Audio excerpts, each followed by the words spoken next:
Hi, this is Matty Healy from the 1975.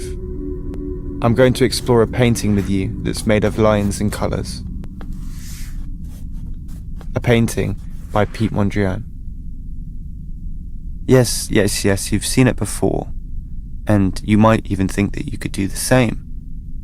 But it took 20 years for Piet Mondrian, the artist behind these world-famous geometrical compositions, to find his style. Slowly moving away from figuration and symbolism, he tried at cubism, but it wasn't enough. Mondrian was looking for harmony, spirituality, and the truth. He found it in the 1910s with abstraction. The nowness of Mondrian's work strikes me. Here I am, talking to you through the internet, which originally was this utopian dream of connecting and uniting people. But it's Mondrian who planted the seeds of that 100 years ago, with this radical new language where art reaches towards utopia. Mondrian was reluctant to give his works titles. In the museum holding it in Rome, the Galleria Nazionale, this one is called quite literally Large Composition A, with black, red, grey, yellow and blue. It's one of the many paintings where Mondrian uses geometry and primary colours to reach the foundation of things, as he said, and create a universal artistic language. For him, the vertical and horizontal black lines represent the duality of the universe and the universal laws of nature.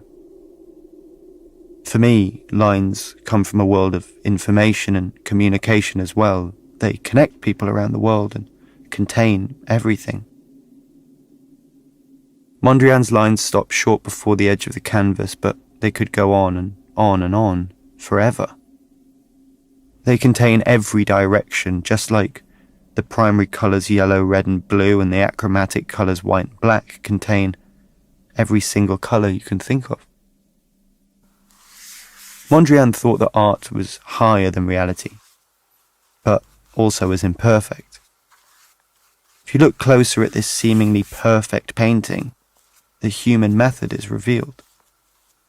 The coloured rectangles are not as flat as they look, as brushstrokes all running in one direction. And as for the white forms, they've been painted in layers with brushstrokes running in different directions. Surprisingly, the black lines are the flattest element. By painting them not as opaque as the black rectangles, Mondrian creates depth. They're also not that clean, which is reassuring since anyone who's ever used masking tape to paint a wall knows it's impossible to do a perfect job.